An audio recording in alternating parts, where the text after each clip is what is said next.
Friends, welcome to 3 days 3 topics. இன்றைக்கி Monday சொல்லவே வேணாம். ஃப்ரைடே இருக்கிற அந்த ஹாப்பினஸ் மண்டே இருக்காது. ஹரிபரியாக எல்லோரும் கிளம்பியிருப்பீங்க. 2 நாள் லீவு, குழந்தைங்கள ஸ்கூலுக்கு அனுப்பி எல்லாம் டென்ஷனாக இருப்பீங்கல்ல. உங்கள் டென்ஷனை குறைக்கிறதுக்காக தான் இன்றைக்கி ஒரு சூப்பரான வீடியோவில் வந்திருக்கேன். வாங்க வீடியோக்குள்ளே போய் என்ன எப்படி இருக்குது அப்படின்றத ஒன்று ஒன்றா பார்க்கலாம். எப்போதும் ஹாப்பியாக இருங்க. Tip number 1. ஃபர்ஸ்ட் டிப் என்ன அப்படின்றத பார்க்கலாம். நம்ம எங்கேயாவது ஊருக்கு கிளம்புறோம், இல்லை எங்கேயாவது ட்ரிப் பிளான் பண்ணுறோம் அப்படின்னா, உங்கள் குழந்தைங்களோட ட்ரெஸ் எடுத்து வைக்கிறது ஒரு பெரிய கஷ்டமாக இருக்கும். அதை பார்த்திங்க அப்படின்னா தனித்தனியாக எடுத்து வைக்காமல் இது மாதிரி pant, shirt, T-shirt, pant, jeans, shirt எப்படி இருக்கோ அது எல்லாத்தையும் இந்த மாதிரி ஒன்றா பேக் பண்ணி ஒரு சேஃப்டி பின் போட்டிங்க அப்படின்னா அந்த இடத்துல போய் நம்ம தேட தேவையில்ல. நாயை கண்டா கல்லை காணோம், கல்லை கண்டா நாயை தேக்கானோம் அப்படின்ற கதை இல்லாமல் பேண்ட்டு, ஷர்ட்டு ரெண்டுமே பார்த்திங்க அப்படின்னா அழகாக ஒரே இதில் இருக்கும். இல்லை ஊக்கெல்லாம் போட்டிங்க அப்படின்னா எனக்கு சேஃப்டி இல்லை, துணி டேமேஜ் ஆகிடும்னு நினச்சிங்கன்னா இந்த மாதிரி ஒரு ரப்பர் பேண்ட் எடுத்து இந்த மாதிரி கட்டி வச்சுக்கோங்க. கட்டிட்டிங்க அப்படின்னா அந்த இட்லி எடுத்து இந்த உனக்கு ரெண்டுன்னு கொடுக்குற மாதிரி அழகாக உங்கள் குழந்தைங்கள்ட்ட இந்த எடுத்து பேக் பண்ணியாச்சு, இதை எடுத்து போட்டுக்கோ அப்படின்னு இந்த மாதிரி எடுத்து கொடுத்துட்டிங்க அப்படின்னா போதும். ட்ரை பண்ணி பாருங்கள். Tip number 2. அடுத்த டிப் என்ன அப்படின்றத பார்க்கலாம். இதை நான் ஏற்கனவே ஷேர் பண்ணியிருக்கேன், இருந்தாலும் இன்னொரு தடவை ஷேர் பண்ண சொல்லி நிறைய பேர் கேட்டிருந்தீங்க. இந்த அயன் பாக்ஸில் இந்த மாதிரி பிளாக்கான கரை இருக்குல்ல, அந்த மாதிரி கரையை எப்படி போக்குறதுன்னு பார்க்கலாம். ஃபஸ்ட்டு ஸ்விட்சை ஆன் பண்ணிக்கோங்க. ஆன் பண்ணி ஒரு 2 நிமிஷம் ஹீட் ஆனதுக்கப்புறம் உங்ககிட்ட என்ன டேப்லெட் இருக்கோ அந்த டேப்லெட் எடுத்துக்கலாம். பேராசிட்டமல் எது இருக்கோ அதை எடுத்துக்கலாம். எடுத்து முடிச்சதுக்கப்புறம் லைட்டாக ஹீட் ஆனதுக்கப்புறம் அந்த டேப்லெட்டை இந்த மாதிரி லைட்டாக ஜஸ்ட் இப்படி ஸ்க்ராப் பண்ணிங்க அப்படின்னாவே அந்த கரைலாம் எங்கே இருந்துச்சு அப்படின்னு கரையே உங்களை கேட்கும். அந்த அளவுக்கு சூப்பராக காண போயிடும். ஒரு மேஜிக் மாதிரி எவ்வளோ கரையாக இருந்தாலும் ஓகே தான். பட் என்ன, நீங்கள் செய்கிறப்ப பார்த்து கேர்ஃபுல்லாக செய்யுங்க. கையை சுட்டுக்காதீங்க. நான் ஒரு கையிலே பிடிச்சிட்டு வீடியோ எடுக்கிறதுனால என்னால் அந்த வீடியோ ஒழுங்காக இல்லை அப்படின்னு நினைக்கிறேன். இது மாதிரி ஃபுல்லாக ரப் பண்ணிக்கோங்க. ரப் பண்ணி முடிச்சதுக்கப்புறம் பார்த்தீங்க அப்படின்னா அந்த கரைலாம் அப்படியே நுர மாதிரி அடிச்சுட்டு வந்துடும். நம்மளோட டேப்லெட்டும் பார்த்தீங்க அப்படின்னா கொஞ்சம் கொஞ்சமாக கரைய ஆரம்பிச்சிடும். இப்போ டேப்லெட் எடுத்து காட்டுறேன் பாருங்கள். ஃபுல்லாக போட்ட டேப்லெட் இவ்வளோ தான் மீதி இருக்குது. இப்போ பார்த்தீங்க அப்படின்னா அந்த ஸ்விட்சை ஆஃப் பண்ணிவிடுங்க. ரொம்ப முக்கியமான விஷயம், ஸ்விட்சை ஆஃப் பண்ணி முடிச்சதுக்கப்புறமா ஒரு கிளாத் வச்சு ரொம்ப கேர்ஃபுல்லாக தொடங்க. ஏன்னா ஹீட்டாக இருக்கும் இல்லையா, அதனால் பார்த்து ரொம்பவே கேர்ஃபுல்லாக தொடச்சி எடுத்தீங்க அப்படின்னா வேர் இஸ் த கரை அப்படின்னு கேட்பீங்க. அந்தளவுக்கு ரொம்ப சூப்பராக ஒர்க் அவுட் ஆகும். ட்ரை பண்ணி பாருங்கள். அயன் பாக்ஸ் எவ்வளோ பழசாக இருந்தாலும் புதுசாக மாற்றி முடிச்சிடலாம். அதுக்கப்புறம் எல்லாம் நல்லா அயன் பாக்ஸ்லாம் ஆறுனதுக்கப்புறம் ஒரு ஈர துணி வச்சு நீங்கள் க்ளீன் பண்ணி முடிச்சிட்டிங்க அப்படின்னா நீங்கள் புதுசாக வாங்கின அயன் பாக்ஸ் மாதிரியே இருக்கும். கண்டிப்பாக ட்ரை பண்ணி பாருங்கள். Tip number 3. அடுத்த டிப் என்ன அப்படின்றத பார்க்கலாம். இது ஒரு கிராஃப்ட் செக்ஷன். இதுக்கு நான் எடுத்துருக்கிறது பார்த்தீங்க அப்படின்னா அந்த ஊதுபத்தி பாக்ஸ் தான் நான் எடுத்திருக்கேன். எந்த பாக்ஸ் வேணாலும் நீங்கள் எடுத்துக்கலாம். ஊதுபத்தின்னு இல்லை, எந்த பாக்ஸ் உங்களுக்கு பிடிக்குதுன்னு தோணுதோ அந்த பாக்ஸ் எடுத்துக்கலாம். இதில் யாராவது நம்ம கேப்டன் கூல் தோனியோட ஃபேன்ஸ் யாராவது இருக்கீங்க அப்படின்னா கீழே ரெட் ஹார்ட் கொடுங்க. இப்போ பார்த்தீங்க அப்படின்னா நான் இந்த வேப்பங்குச்சி இருக்குல்ல, அது காஞ்சு போய் வீட்டில் கீழே நிறையா கடந்தது.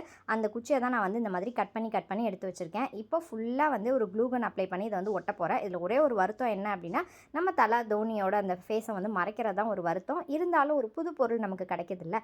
ஒன்று இழந்தால் தான் ஒன்று கிடைக்கும் அப்படின்னு சொல்லுவாங்க. ஒரே தத்துவமாக அந்த மாதிரி இருக்குது. ஏன்னா நிறைய பேர் மோட்டிவேஷனல் ஸ்பீச்சும் கேட்டிருந்தீங்க. மோட்டிவேஷனல் ஸ்பீச்சுன்னு உட்காந்து நான் கிளாஸ் எடுத்தால் யாருக்குமே பிடிக்காது.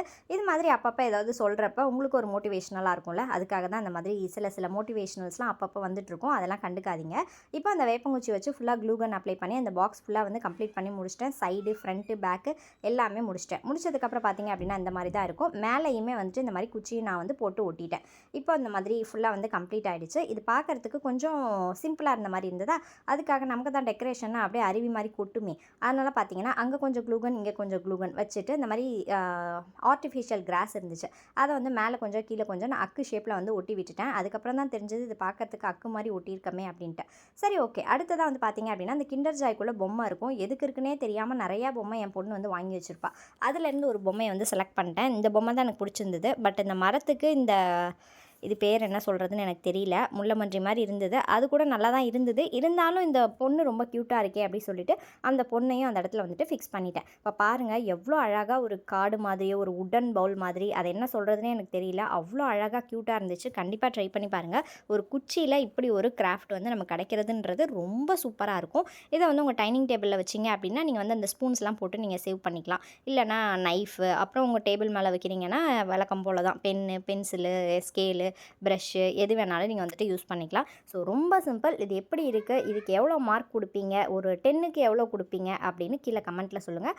ஒரு சிஸ்டர் நீங்கள் செஞ்சு முடிச்சுட்டு ஃபோட்டோ எடுத்து அட்டாச் பண்ணுங்கன்னு சொல்லியிருந்தீங்க. அப்போ தான் எங்களுக்கு தெரியும். நீங்கள் ஃபோட்டோ அட்டாச் பண்ணியாச்சு. Tip number 4. அடுத்த டிப் என்ன அப்படின்றத பார்க்கலாம். நிறைய பேர் வந்து இன்னமுமே கண்ணாடி வளையல் வந்து யூஸ் பண்ணிகிட்ருக்கீங்க. அது எல்லாருக்கும் அவ்வளோ ரொம்ப பிடிக்கும். எல்லாருக்குமே இப்போ கேர்ள்ஸ் அப்படின்னாவே கண்ணாடி வளையல் போட்டாவே அது ஒரு தனி அழகு அப்படின்னு தான் சொல்லுவாங்க. என்கிட்ட வந்து கண்ணாடி வளையல்லாம் பெருசாக இல்லை. அதனால் இருக்கிற எல்லா வளையலையும் கலந்து அடித்து போட்டிருக்கேன். இது எதுக்காக போட்டிருக்கேன்னா இது ஒரு டிப்ஸ் தான். இந்த மாதிரி கண்ணாடி வளையல் போட்டுட்டு நீங்கள் பாத்திரம் விளக்குனாவோ துணி துவைச்சாலோ இந்த மாதிரி கையில் வந்து பட்டுட்டு நமக்கு வந்து கண்ணாடி வளையல் உடையறதுக்கும் சான்ஸ் இருக்குது. அதே மாதிரி அது ஒரு பெரிய டிஸ்டர்பன்ஸாக இருக்கும். ஸோ அந்த டிஸ்டர்பன்ஸ்லேருந்து ஒரு விடுதலை பெறதுக்காக தான் இந்த டிப்ஸ் வந்து நான் ஷேர் பண்ணியிருக்கேன். இப்போ வந்து நீங்கள் வந்து பேங்கிள் வந்து போட்டிருக்கீங்கல்ல, அதை இந்த மாதிரி நவுத்தி விட்டுட்டு உங்கள் ஹேர் பேண்ட் வந்து எந்த மாடலில் இருந்தாலும் சரி, நான் வந்து பார்த்தீங்க அப்படின்னா இந்த பெரிய சைஸில் வந்து தடுப்பணை மாதிரி இருந்தது. அந்த பேண்டை வந்து இந்த மாதிரி கையில் மாட்டிட்டு இப்போ நீங்கள் வந்து பாத்திரம் விளக்குனாவோ இல்லை துணி துவைச்சாவோ இந்த பேண்டை தாண்டி உங்கள் வளையல் வந்து வராது. வடிவேல் சொன்ன மாதிரி இந்த கோட்டை தாண்டி நீயும் வராத நானும் வராதுன்ற மாதிரி அந்த பேங்கிள் வந்து நீங்கள் சொல் பேச்சை கேட்கும். இப்போ வந்து நீங்கள் துணி துவைச்சாவோ இல்லை வந்துட்டு பாத்திரம் விளக்குறப்பையோ வீடு கூட்டுறப்பையோ அதுக்கு வந்து டிஸ்டர்ப் பண்ணும் அப்படின்ற எந்த டிஸ்டர்பன்ஸும் நமக்கு வந்து இருக்காது. சின்ன சைஸ் பேண்டு பெரிய சைஸ் பேண்டு எப்படி வேணாலும் போட்டுக்கலாம். இல்லை அந்த வளையலை விட கொஞ்சம் பெருசாக இருக்கணும், அவ்வளோதான். ஸோ இந்த டிப்பை ரொம்பவே யூஸ்ஃபுல்லாக இருக்கும் எல்லா கேர்ள்ஸுக்கும் அப்படின்னு நினைக்கிறேன். ஸோ கண்டிப்பாக ட்ரை பண்ணி பாருங்கள். Tip number 5. அடுத்த டிப் ஒரு குக்கிங் ரெசிபி தான் வந்து பார்க்க போகிறோம். அதுக்கு வந்து பார்த்தீங்க அப்படின்னா NH ரோடு மாதிரி நல்லா ஸ்மூத்தாக இருக்கிற முட்டையாக தான் எடுக்கணும்னு நினச்சேன். பட் என்னோட நேரம் பள்ளத்தாக்கு இருக்கிற முட்டை தான் கிடச்சிது. இட்ஸ் ஓகே, NHஆ இருந்தானே பள்ளத்தாக்காக இருந்தானே போய் சேர்ற இடம்லாம் ஒன்று தானே அப்படின்னு அந்த முட்டையை அந்த மாதிரி அழகாக ஹாஃபாக வந்து கட் பண்ணி எடுத்து வச்சுக்கோங்க. இப்போ வெள்ளரிக்காய் சீசன் தான், வெள்ளரிக்காய் கிடைக்கும். அதில் ஒரு சின்ன பீஸை கட் பண்ணி இந்த மாதிரி வச்சுக்கோங்க. அடுத்தது அது மேலே பெப்பர் அண்ட் சால்ட்டு அப்படியே மழைச்சாரல் மாதிரி தூவி விட்டுருங்க. அடுத்ததாக வெங்காயம் இல்லை தக்காளியை வந்து கட் பண்ணி இந்த மாதிரி வச்சுட்டு அது மேலேயும் பெப்பர் அண்ட் சால்ட்டு, அதுக்கப்புறம் வெங்காயம். பாரம் தாங்காமல் முட்டை கீழே சாஞ்சிடுச்சு. சின்ன குழந்தைங்களும் அது மாதிரி தான். ஓவராக பாரத்தை சுமத்துனீங்க அப்படின்னா அவங்க வந்து ஏற்றுக்க மாட்டாங்க. கொஞ்சம் கொஞ்சமாக எடுத்து சொன்னீங்க அப்படின்னா அவங்களே காலப்போக்கில் புரிஞ்சுக்குவாங்க.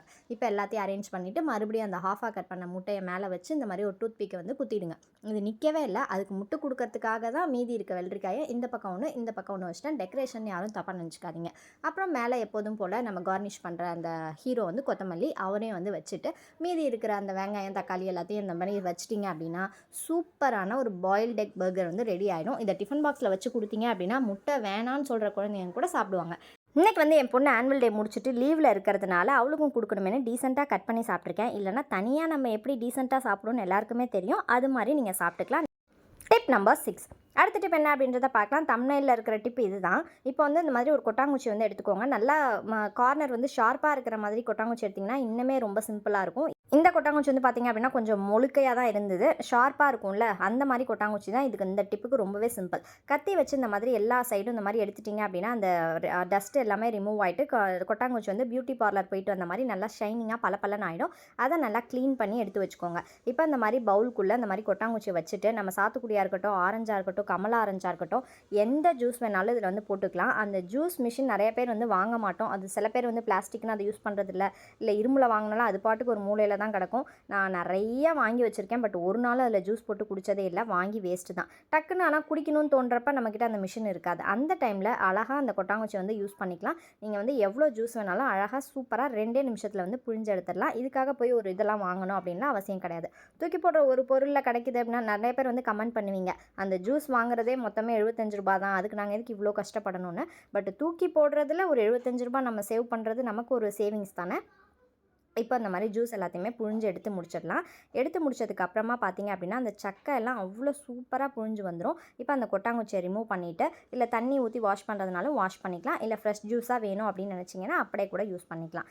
இப்போ நம்ம ஜூஸ் வந்து இவ்வளோ கலெக்ட் ஆகிருக்கு. இதை ஒரு டம்ளரில் வந்து ட்ரான்ஸ்ஃபர் பண்ணிட்டோம் அப்படின்னா இந்த வெயில் காலத்துக்கான ஆரஞ்சு ஜூஸ் சூப்பராக ரெடி ஆகிடும். இந்த வெயில் காலம் ஆரம்பிச்சிடுச்சு. முடிஞ்ச அளவுக்கு நிறையா வந்து தண்ணி குடிங்க.